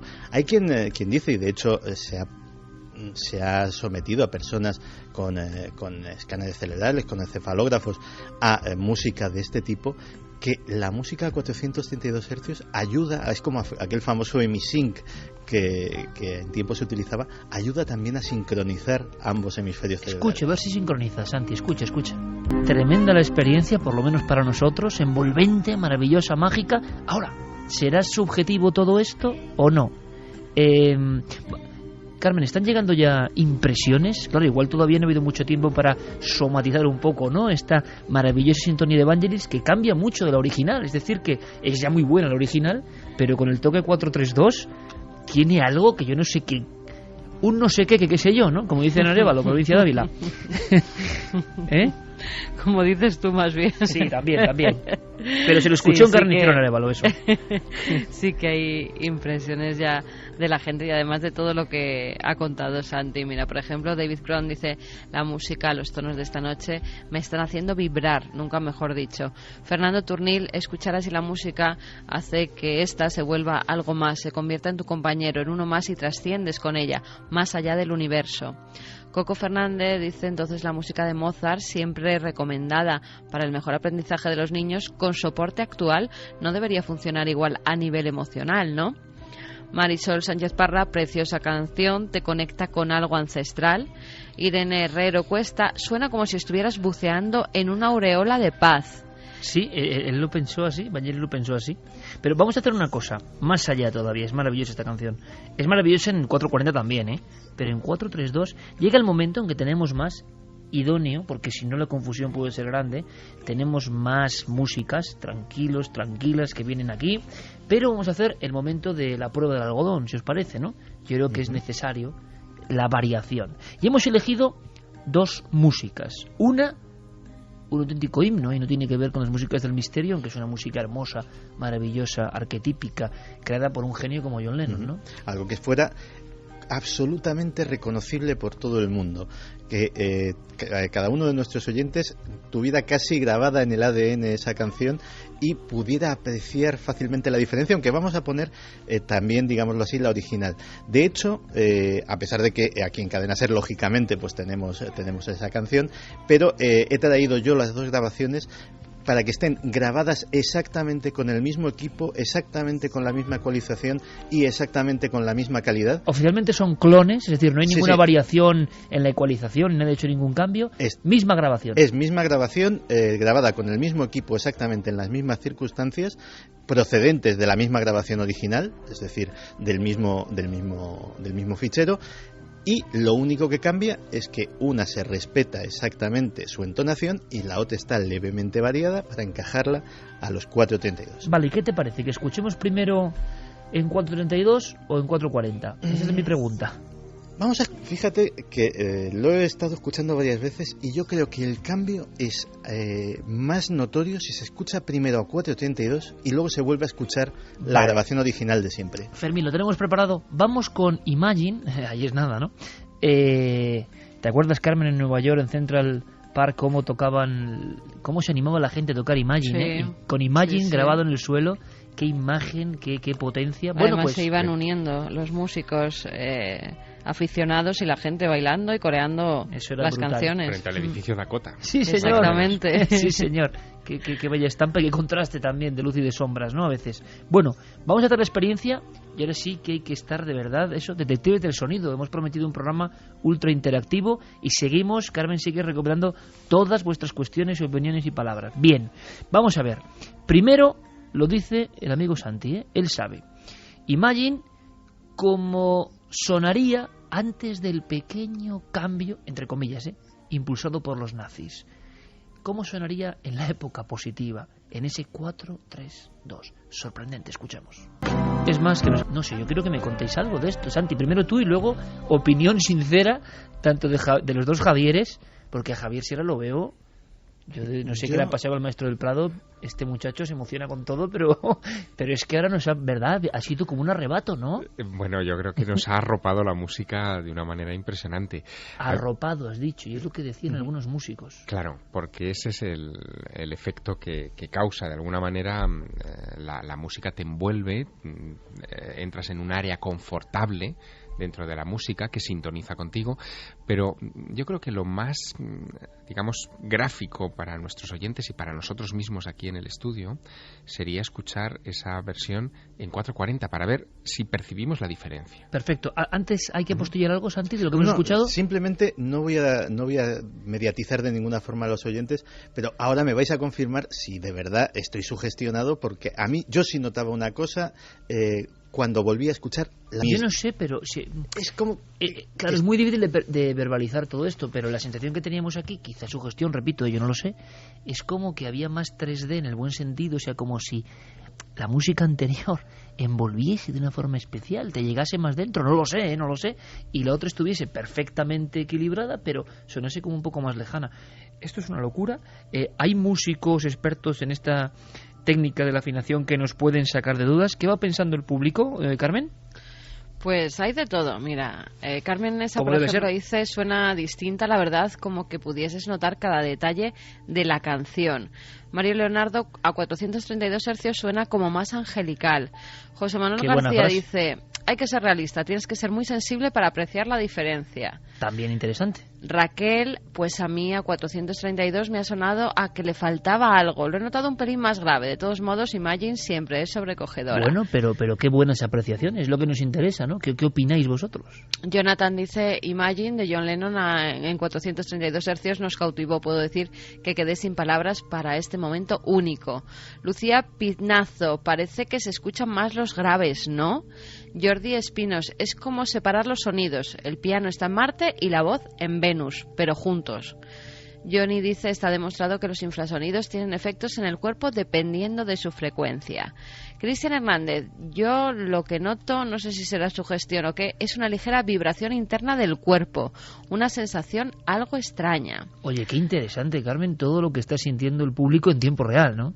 Sí, muchas cosas, y lo que hace ver en cada persona la música, que claro, además cómo lo está experimentando cada ser humano, ¿no? Exacto, y cómo los que lo están viendo, por ejemplo, desde el Monte Avantos, que hay gente que lo está viendo desde la Cruz del Niño, y con esa superluna y oyendo estas músicas, pues siente cosas diferentes. Fíjate que un factor a tener en cuenta, pero muy muy en cuenta, sería la edad de nuestros oyentes, porque el oído se va deteriorando con la edad, y sabemos que, por ejemplo, hay frecuencias que las escuchan los adolescentes o las personas hasta cumplir los 30 años, y que a partir de una cierta edad se van perdiendo. Incluso sabiendo este componente del oído humano, se han desarrollado armas acústicas, por ejemplo, ese famoso elemento que llaman el mosquito, que es un arma antibotellón, que se está colocando en algunas ciudades de toda Europa, y que emite frecuencias entre los 16 hercios y medio y los 17 hercios y medio, que solo afecta a menores de 30 años, y que les crea una sensación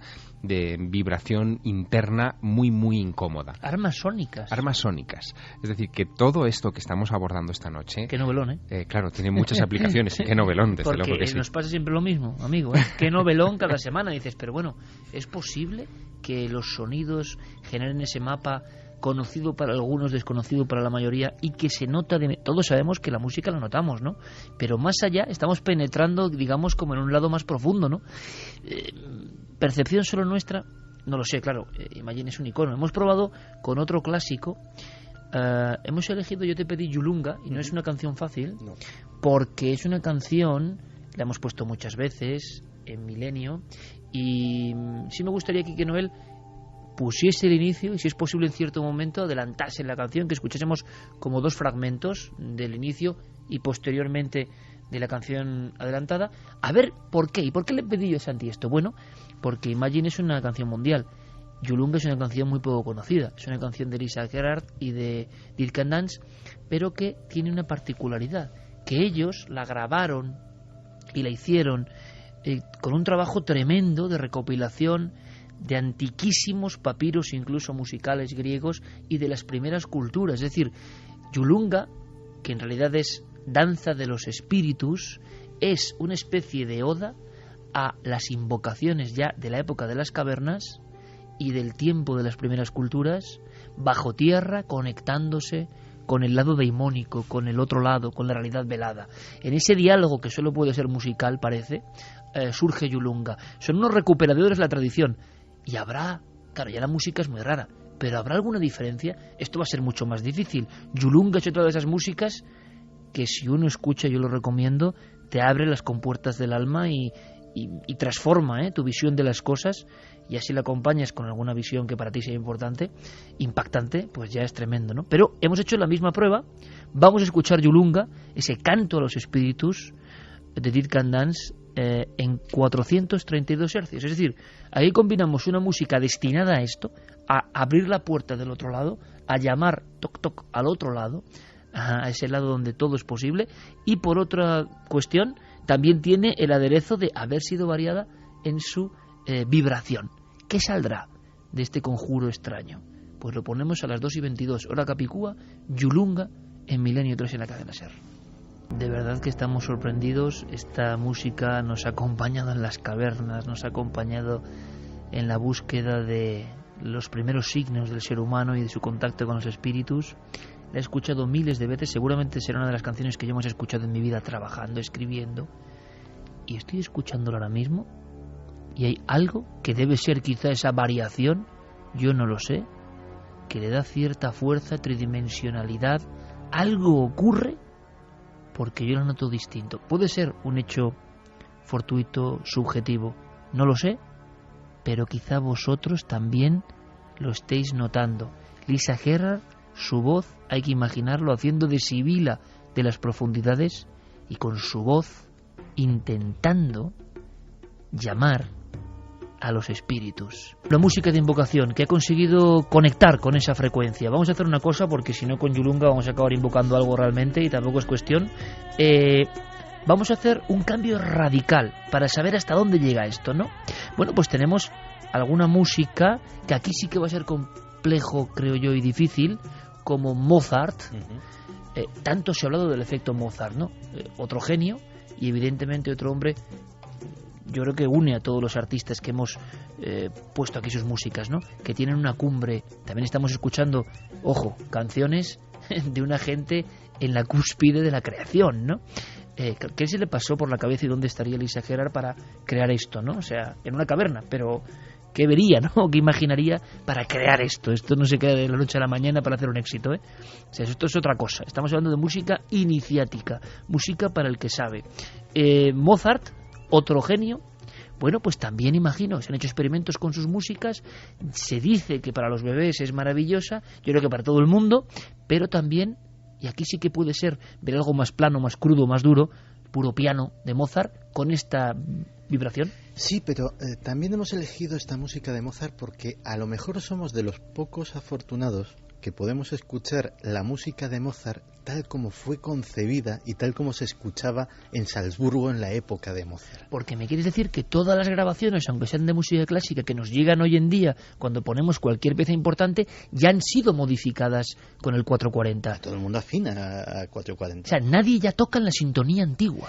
Fíjate que hay grupos y orquestas de música barroca, incluso de música clásica, o ya no te digo de música medieval, que intentan ser muy fieles, incluidas las afinaciones, y tocar con respecto a los originales. De hecho, esto no es una grabación modificada, esto es una grabación de piano de Mozart con el piano afinado a la frecuencia de 432 hercios.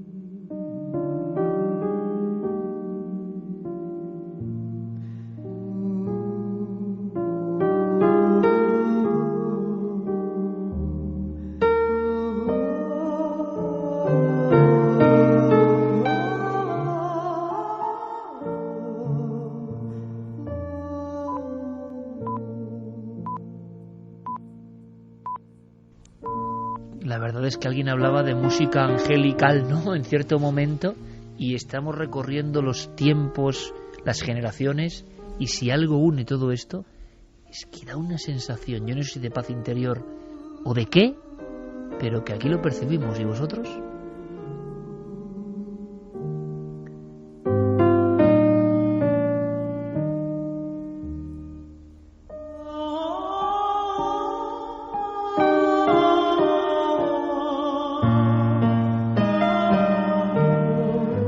Hacía tiempo que Javier y yo queríamos hacer un programa sobre músicas del misterio, y esto yo creo que inesperadamente, con la genialidad evidentemente de Santiago Camacho, es un paso más, un peldaño, que por eso estamos tan impresionados, porque tampoco lo esperábamos, ¿no?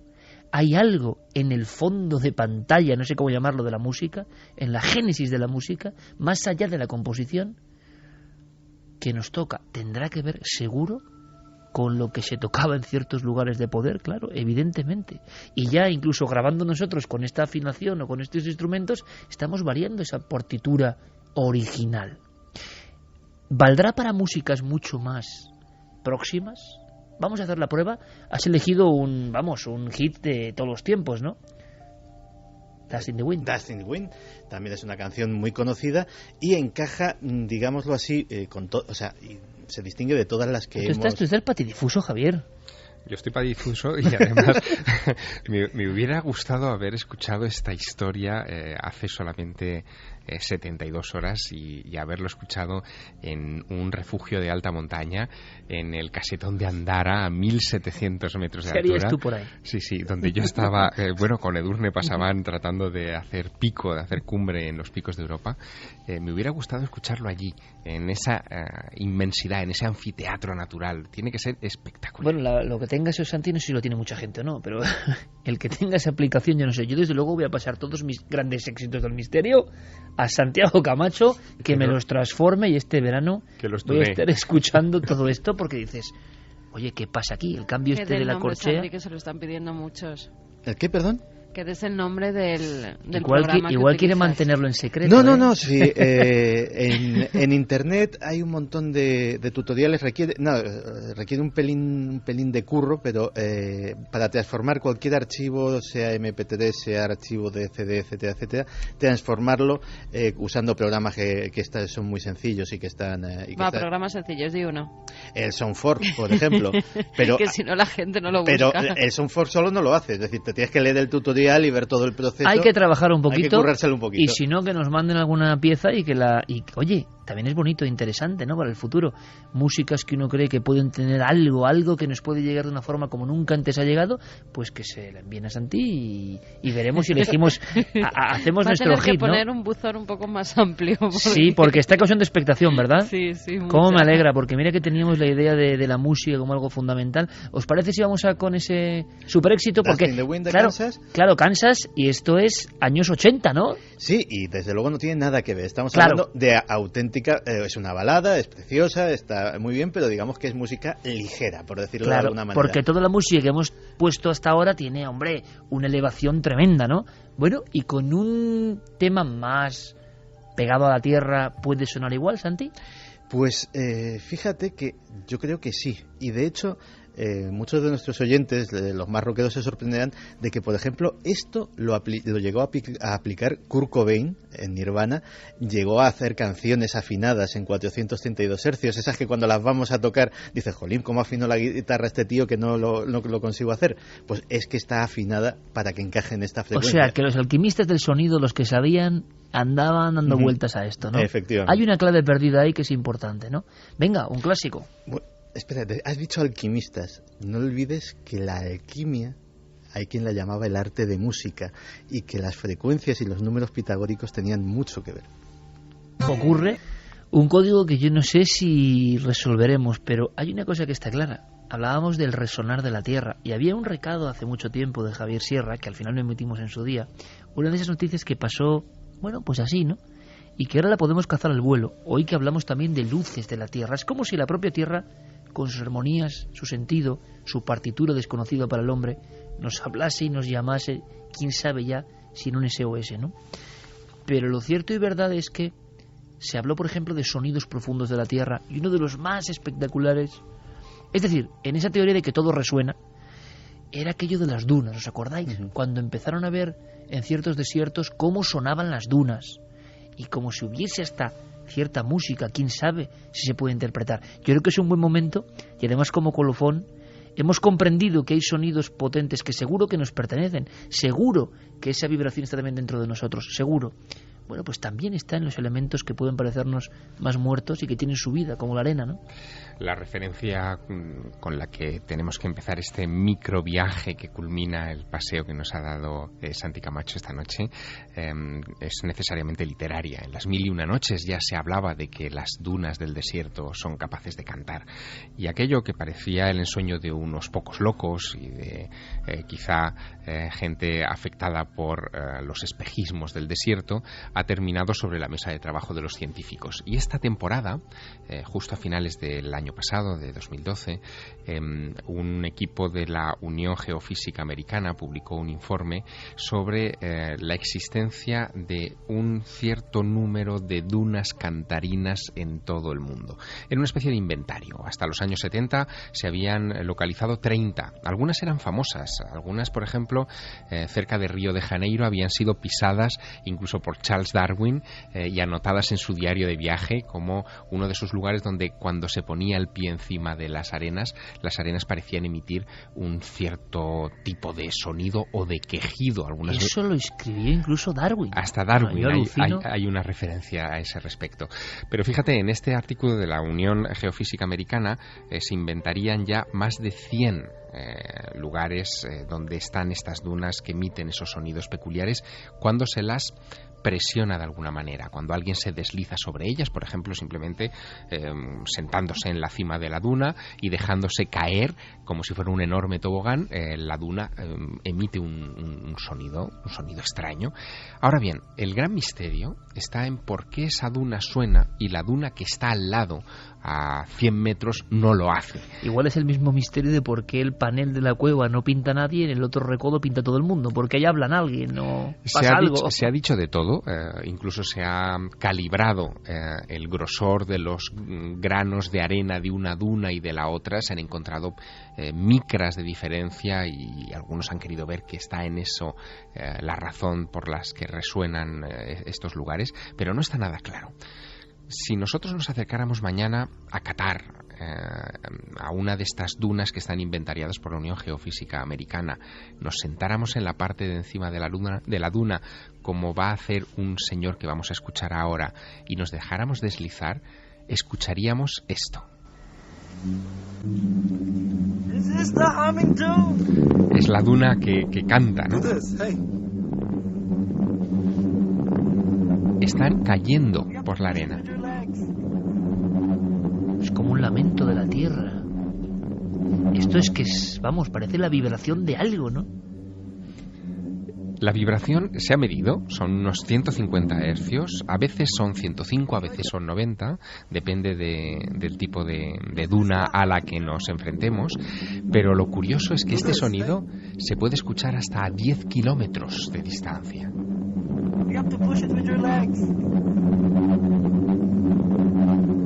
Es que da la impresión de algo que creemos y que oficialmente es muerto, tiene todavía un mensaje, ¿no? Bueno, el mensaje es que nuestro planeta emite esta clase de sonidos, pero claro, son las dunas, que este es otro misterio, también sin explicar, son las dunas del desierto, no las dunas que están al lado del mar. Las dunas que son de playa, las dunas como las del Coto de Doñana, por ejemplo, no suenan. Es como si la proximidad del líquido elemento de alguna manera neutralizara esta función. Tienen que ser dunas del interior de espacios desérticos enormes las que tienen este efecto. Esto es alucinante porque, ¿te acuerdas cuando hablamos de arqueoacústica? Que se han vuelto a hacer pruebas en determinadas cavernas rupestres y los científicos se dan cuenta, para su sorpresa, que todo ese mundo que ellos ven con unos ojos del siglo XXI sonaba y resonaba y vibraba y tenía su partitura interna. A ver si resulta que todo tiene su partitura interna, los elementos generan sus propias sinfonías y nosotros, creyéndonos dueños de todo, resulta que no hemos entendido nada y casi por accidente, como pasa todo, lo vamos descubriendo. Pero todo esto sonaba quizá con una canción mucho antes incluso de nuestra llegada, ¿no? Solo los primeros andaban todavía en armonía. Vamos a hablar ahora de luces. Si faltaba algo, esta semana y no otra, si faltaba algo, se habla de otro código de la Tierra que os puede interesar, que es novedoso. Pero antes, claro, con toda esta experiencia de la conspiración 440 hercios, imagino que quedan muchas sensaciones, preguntas y cuestiones. Carmen. Pues sí, muchas, Iker.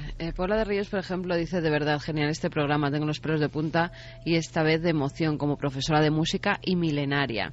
Federico Pérez, lo agradecemos dice, mucho que una profesora de música la hayamos logrado emocionar en esta noche de Superluna, de verdad que es un placer. Federico Pérez: brilla muchísimo más el sonido, no puedo definirlo de otra forma. Irene Herrero Cuesta: como decía Kurt Cobain, la música es sinónimo de libertad, de tocar lo que quieras y como quieras, siempre que sea bueno y tenga pasión, que la música sea el alimento del amor. David Cron dice que torrente de sentimientos, el Dust in the Wind a 432 me ha ocasionado una sacudida total del cuerpo y mente, una canción que te hace tocar el cielo y besar el suelo a esta frecuencia mágica. También, Carmen, qué maravilla que tantos miles de amigos separados en los 5 continentes hayan sentido al mismo tiempo cosas que igual nunca habían sentido, todo por la imaginación, la locura del señor Camacho de traernos este tema. No deja de ser también un poco mágico y alquímico, ¿no? Ya ha habido amigos que han hecho la prueba con las guitarras, ¿eh? Nurita Pita dice: mi cuerpo reacciona muy diferente con esta afinación, vibración, poder, fuerza de dentro a afuera, maravilloso programa. Reuben: como pianista ha sido un honor escuchar esa pieza de Mozart de esa manera, mágica, angelical, impresionante. Alejandra dice: tiene algo inexplicable, una armonía que no he escuchado nunca, es genial. Para mí la palabra es visceral. Oyendo a Mozart la música se sale de los cascos. Parece que el piano está en mi mismo salón. Nos lo decía Iván Pérez. Marta desde Tenerife: pone los pelos de punta. Esto debe ser lo que llaman la música de Los Ángeles. Lo que cuentan los que han estado en el otro lado, que escuchan, igual que los colores son más intensos, la música también. Qué mensajes, qué profundidad, porque esas experiencias en el límite, en las cuales el tiempo se para, la intensidad cobra y luego entra uno en lo inefable, es decir, no sabe con la herramienta del lenguaje explicar lo que ha visto o ha escuchado, pero se reconocen ciertas cosas. Y cómo hoy nuestro público ha sentido ese latigazo común, o sea, no era locura solo nuestra, por lo menos no era locura solo nuestra, y parece que esas músicas, a pesar de los formatos, de las compresiones, de cada uno como esté escuchando la radio, ha llegado a calado, ¿no? Mira, Alberto dice: si noto variación, hay cierto temblor acogedor estilo vinilo, poniéndome poeta como cuando escuchas una voz humana apoyando la oreja en el pecho de alguien. El recuerdo más fácil puede ser la voz de una madre. 440 acopla todas las capas, cuesta más diferenciar los instrumentos. Eddie dice: a 432 hercios noto la música como sin alma y da miedo. Bueno, todo tipo de... Claro, hay gente asustado, que no le gusta. Qué curioso. ¿Sí? Claro, y si la conspiración, fíjate ahora que hablábamos de por qué se hizo ese cambio, y si la conspiración poniendo en marcha también la mente de novelista, porque aquí es lo que hay que poner, ¿no? Benditamente. Si fuera la de alejarnos de un tipo de arte que nos acerca precisamente a lo inefable y nos recuerda que tenemos espíritu y que nos emocionamos con este tipo de cosas. Qué novelón. Porque claro, hay unas cosas desde la naturaleza y lo antiguo, y de pronto no gustan, y cuando se recuperan resulta que la gente resuena, y lo que sale como término seguramente más repetido, Carmen lo estará comprobando, es angélico, paz. Claro, pero, sí, pero en cambio cuando por eso asusta, también. Cuando han sonado las dunas, pues a la gente no le ha gustado nada. Alicia Fontiveros dice: el sonido que emiten las dunas me recuerda a los enjambres de insectos, de esos sonidos que no auguran nada bueno. El zumbido, ¿no? Borja dice que ruido más siniestro, porque hemos pasado de la música relajante a este sonido inquietante. O sea, como algo que no está bien, que la tierra se está lamentando, que se está quejando. Sí, ha habido un contraste. También. Y con la de Lisa Gerard, pues la gente sí que estaba dentro de las cavernas, incluso muchos dentro del vientre materno. Daniel Polinario dice: impresionante melodía, me recuerda a los tiempos antiguos griegos, increíble los vellos de punta. Jorge González juraría estar en una caverna con ese sonido envolvente, magia del 432. Alain: eso sí es música, esta música no entra por el oído, entra por los poros de la piel. Alejandro... Vamos a recordar un momento Yolunga, ¿no, Yolanda? Vete poniendo Yolunga mientras surgen los mensajes de nuevo. Ahora imaginaos, amigos, lo que es escuchar esto no a 432, pero escuchar esto a solas en Altamira oscuras. Claro, es que luego fíjate, mira, uno se desdobló, ¿no? Un músico, Ernesto Caballero, nos dice: es que no es lo mismo, madre mía, llevo toda mi vida siendo músico y me acabo de dar cuenta de que la de 432 de Imagine es brutal. Me he sentido más profundidad espiritual, por así decirlo. La de 440 es como mirarse al espejo, la de 432 es como atravesar ese espejo. Una noche muy especial en Milenio 3, es una noche donde de alguna forma sería esto casi una alerta musical, no sé cómo llamarlo, parece que estamos invocando algo y nada malo, o conectando con algo, o sobre todo algo que en los tiempos que corren es muy difícil, ¿no? Sintonizando con miles de mentes que creen que esta noche y no otra se ha descubierto algo asombroso, algo positivo, algo que no se conocía antes y algo que es cotidiano. Es decir, no es lejano, no es una estrella a no sé cuántos años luz, no es una ruina tapada por las arenas del tiempo, es algo que sabemos que nos afecta y que hemos podido comprobar en nuestras propias carnes. Es como si la gran invocación, como si la gran llamada al misterio, quizá la misma que quiso hacer Lisa Gerrard, qué trabajo, pensadlo, acudir a textos antiquísimos, a traducciones de tablas cuneiformes, a códigos incluso de música de las cavernas que se ha intentado interpretar, aunque nunca sabremos jamás lo que los primeros hombres en las cavernas, lo que nuestros hermanos de Altamira compusieron y cómo sonaba aquello y cómo sentían aquello. Pero ella, sin duda y sobre todo a 432 hercios, nos da la impresión de que se aproximó al umbral de ese mundo. Con este fondo tremendo, quizá podamos interpretar de otra forma esos mensajes luminosos, mensajes que son la última hora y que van a sonar con Yulunga de fondo, porque quizá, quién sabe, estén más interconectados de lo que parece. ¿Qué es esto? ¿Un mensaje de la Tierra? ¿Unos objetos volantes no identificados? ¿Qué es lo que ha pasado? Mira, nos tenemos que desplazar a las Brown Mountains, a las montañas marrones de Carolina del Norte. Allí los cherokees hablan desde hace siglos de las antorchas de los muertos, de procesiones de luces misteriosas que incluso fueron descritas ya en el siglo XVIII por un explorador alemán que dijo que aquella montaña tenía algo que la hacía único, que exhalaba vapores nitrosos, decía literalmente, que son encendidos por el viento. Se habló de gas de los pantanos, de emanaciones de gases de todo tipo, luego se habló incluso de reflejos de las luces del ferrocarril, en fin, se le intentó dar alguna clase de explicación científica. Pero es ahora, cuando han intervenido varios organismos científicos de diversas partes del mundo, el Servicio de Prospección Geológica de ese estado de Carolina del Norte, pero también la Universidad de Indiana, el Instituto Nacional de Geofísica y Vulcanología de Italia, cuando se ha creado una auténtica caza de la luz de la Tierra.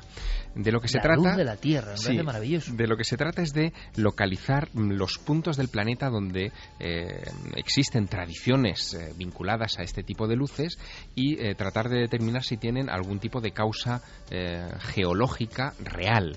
Y se han hecho algunos descubrimientos, Iker, que esto es muy curioso. Por ejemplo, en el estado de Nueva York, en el parque de Chestnut Ridge, detrás de una cascada hay una llama eterna, es decir, hay como un tipo de llamarada permanente que parece que está conectada con un depósito de gas a 400 metros de profundidad, pero que si uno ve las imágenes, y algunas de ellas circulan desde hace unas semanas por internet, da la sensación de que se encuentra ante un lugar verdaderamente sagrado. Imagínate, la cascada de agua y detrás esas llamaradas que cada cierto tiempo exhala la tierra detrás de ellas, ¿no? En el Parque del Bosque de Cook, en el noroeste de Pensilvania, también todos estos equipos de investigación han localizado otra de estas llamas eternas, que parece que procede de unas prospecciones de gas que han alterado las capas internas de la Tierra y han permitido esa fuga permanente de fuego. Pero esto recuerda, y quizás sirva para reabrir viejos casos, asuntos como el de Caneto de Caronia. ¿Te acuerdas? En febrero de 2004 se hace pública la noticia de que en Sicilia, fuegos. Exacto, en Sicilia comienzan a arder electrodomésticos. Primero es un televisor, después son todo tipo de aparatos eléctricos, o los fuegos de la Roya, oye. Exacto, los fuegos de la Roya, que cumplen ahora 68 años nada menos. Ocurrieron en 1945, que también prendieron todo tipo de enseres y bueno, estuvieron a punto incluso de incendiar a una persona, ¿no? Bueno, pues todo esto parece que va a poder reabrirse y reinvestigarse desde la óptica de estos fuegos eternos o estas luces de la Tierra. En fin, hay muchos, como te digo, científicos implicados, y sobre todo son este Servicio de Prospección Geológica del estado de Carolina del Norte, también del estado de Indiana, la Universidad de ese estado, y este Instituto de Vulcanología de Italia, los que han reunido esfuerzos, han empezado a publicar los primeros informes científicos de esta cuestión y parece que quieren dar resultados. Pero esto coincide, toda esta, digamos, puesta de largo de este trabajo científico, con algo que ha ocurrido esta semana. El pasado domingo, justo cuando estábamos emitiendo Milenio 3, las luces de la Tierra hacían su aparición sobre México, Distrito Federal. En esa madrugada de domingo, un temblor de tierra de 5,8 grados en la escala de Richter viene precedida, o al menos simultaneada, porque sobre eso ha habido mucho debate, con algo que filmaron cámaras estáticas en varios puntos de la Ciudad de México. De repente, 3 enormes relámpagos en el horizonte, a ras de suelo, 2 gigantescos y otro más pequeño, quedaron perfectamente grabados en todas estas cámaras de vigilancia. Se ha especulado mucho sobre si pudiera tratarse de algún tipo de resplandor emergido de las fauces de la Tierra justo unos segundos antes del gran terremoto. Como un aviso. Como si fuera un aviso, efectivamente. Otros, en cambio, han tratado de encontrar una explicación más natural. Permíteme, ¿no? porque hace poco, yo no sé, Carmen, ¿verdad?, estábamos recibiendo informaciones de nuevas visiones de luces sobre ¿qué? Sobre el volcán Popocatépetl. No era solo una anomalía captada por las cámaras, sino que sobre la misma olla del volcán volvían a introducirse en el volcán. Es que esto es muy extraño, extraño, se veía ¿no? perfectamente, además, que paraba justo encima de la boca del volcán. Iba a gran velocidad, paraba y se introducía en lo que parece ser pues la olla del volcán. Curiosamente, hemos tenido informaciones muy recientes, bueno, incluso esta misma noche, Javier, de personas que han visto objetos, incluso una gran esfera de apariencia pulida, blanca, flotando en la oscuridad. No sabemos. Ha habido otros casos que nos han llegado con fotografías incluso que creemos evidentemente que se trata de farolillos, que por desgracia para los que seguimos el misterio, los farolillos chinos, que aparte provocan más de un incendio, se han puesto como de moda, no sé por qué, quizá por verlo en algunas películas o lo que sea, y claro, a largas distancias son puras escuadrillas de ovnis, ¿no? Así que siempre la navaja de Ockham en este caso, lo lógico es que sean farolillos, no escuadrillas de ovnis, pero sí además que hoy mismo he recibido información. Claro. Estamos en la franja, noche de San Juan, de San Juan, claro, muy complicada, pero también la honestidad de nuestra audiencia, que muchos enviaban fotos y decían que habían visto algo que podemos descartar en la mayoría de los casos, que no se trata de ninguna cosa extraña. Ahora sí, esta misma noche han llegado a la propia redacción algunas informaciones que pueden ser interesantes. Sí, ocurría a las 11 menos 10 más o menos de la noche sobre el cielo de Marbella. Era la persona que nos escribía, nos decía que había visto un objeto de color blanquecino. En este caso no parece ser uno de estos farolillos que suelen tener un color rojizo, que suelen ir varios acompañados y que suelen moverse en la dirección en que sopla el viento, ¿no? En este caso él decía que llevaba una dirección casi recta, una línea recta, iba trazando sobre el cielo, pero a una velocidad un tanto extraña. Un tamaño bastante grande para lo que... Un tamaño grande y que en determinado momento casi que resplandecía con mayor fuerza. Bueno, pues estamos muy atentos, como siempre. Esto es un espacio abierto para la información en tiempo real. Hoy que hemos disfrutado tanto esta noche y que prácticamente, sí, luego contaré algunas claves, pero despedimos, es un momento un poco también triste, ¿no? Despedimos a Santiago Camacho y a Javier Sierra, que yo creo, como dice Santi, se lo han currado de verdad esta temporada. Nos han traído un montón de historias, han estado al máximo nivel, yo se lo agradezco muchísimo. Para mí ha sido un honor compartir esta mesa con ellos, lo digo sinceramente, y además uno con el tiempo va valorando más, de verdad, es un proceso muy curioso, ¿no? Lo que su equipo es capaz de hacer, y el entusiasmo, ¿no? Y cómo no decae. Puede haber temas mejores, que gusten más, que gusten menos, pero un año es un año muy largo, y siempre que nos hemos metido en este estudio, con esta penumbra, aquí en la SER, cuando hemos hecho un trabajo para todos vosotros, hemos sentido el entusiasmo y la convicción, ¿no?, de que tenemos que estar donde tenemos que estar. Así que yo os lo agradezco especialmente. Santiago, Javier, ha sido un honor. Ha sido un honor, y bueno, nosotros nos seguimos viendo en la tele ¿sí? unas semanitas todavía. Por supuesto que sí. Menudo final de fiesta. Amigo, la puerta que has abierto, una más en tu larga trayectoria. Muchas gracias, Santi. Muchas gracias, y me alegro mucho de que a la gente le haya gustado. Claro que sí, eso es lo importante. Y Javier, te voy a decir una cosa, ya hablaremos tú y yo, pero chico, te noto transfigurado, me hace muchísima ilusión, noto cómo calan cosas en ti, y desde luego también se ha abierto esa puerta y disfrutamos enormemente. Gracias. Sin duda, yo sigo entrando en este estudio con los ojos de niño, ¿no? Y cada vez más, eso es lo importante. Gracias, Javier, buen verano, compañero. Claro que sí, también para ti, Iker.